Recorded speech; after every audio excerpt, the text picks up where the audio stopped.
শহীদ মিনার যেখানে করা হয়েছে, জীবনে শহীদ মিনার ভাঙার কোনো প্রস্তাব আসবে না। এবং শহীদ স্মৃতি 21শে ফেব্রুয়ারি শহীদ মিনার ভাঙা হবে না। মুক্তিযোদ্ধাদের স্মৃতি উন্মোচন করা হয়, স্মৃতি বিজয় ইসলাম ওরা ভাঙা লাগবে। আমি চাচ্ছি ঠিক অনুরূপ ভাবে একটা স্থাপনা তৈরি করা, যেখানে জীবনে সেখানে আর ভাঙার প্রশ্ন আসবে না, প্রতিস্থাপনার প্রশ্ন আসবে। আর একটা মুরাল তৈরি করবে, তাতে প্রায় 50 লক্ষ 30 লক্ষ 40 লক্ষ 50 লক্ষ টাকা ব্যয় করবে, সুন্দর জিনিস স্থাপনা করবে। সেটা ভেঙে বারবার রাষ্ট্র অর্থ ব্যয় করবে, এটা বুঝতে পারবে। সেটা মানে সরকারি নিজস্ব জায়গা দেখে আমরা সেটা আমরা নিঃসন্দেহ করতে পারবো। কোথায় করবে কমিটি সিদ্ধান্ত। ঘোষণা করা, লিখিত দলিল তৈরি করা এক কথা না। আমরা এটা লিখিত দলিল তৈরি করতে পারি, যুব চক্রকে বিশিষ্ট হামিদুর রহমান চক্র হিসেবে নামকরণ করতে পারি। ঠিক আছে, স্থান নির্ধারণের জন্য আমরা একটা কমিটি তৈরি করে দিতে পারি। একটা কমিটি করে দিই, সেই কমিটির সাথে বিশিষ্ট হামিদুর রহমানের পরিবারের একজন সদস্য থাক, আমাদের জেলা প্রশাসক পুলিশ সুপার মহোদয়ের প্রতিনিধি থাক, রাজনৈতিক নেতৃবৃন্দের প্রতিনিধি থাক, আর বীর মুক্তিযোদ্ধাদের প্রতিনিধি থাক, মিডিয়া কর্মী থাক।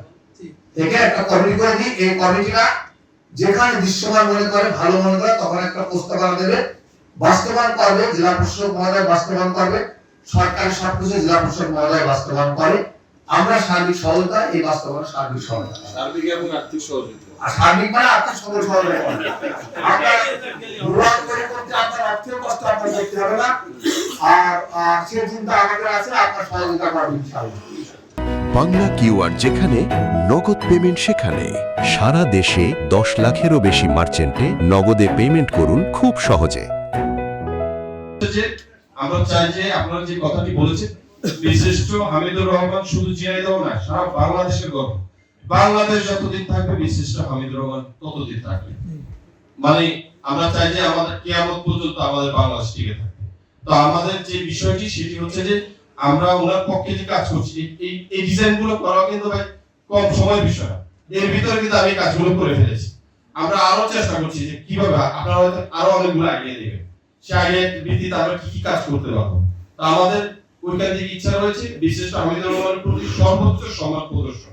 সেই কাজটা আমরা অতীতে যে কাজটা করেছে, যা বা ওনার প্রতি যে অবমাননা করা হয়েছে, আমি সোজা কথা বলবো, যেটা বীর মুক্তিযোদ্ধারাও স্বীকার, এটা আসলে ভবিষ্যতে যাতে না হয়। এবং আমরা একটা সাইট সিলেকশনের জন্য একটা কমিটি করা হয়েছে। আশা করছি আপনারা খুব সুন্দর একটা জায়গা দিবেন, যে জায়গাটাতে আমরা অতি দ্রুত সময় যাতে আমরা আগামী 16 ডিসেম্বরের পুষ্পস্তবক অর্পণ যেটা, ওটা যাতে আমরা করতে পারি, এরকম একটা ব্যবস্থা।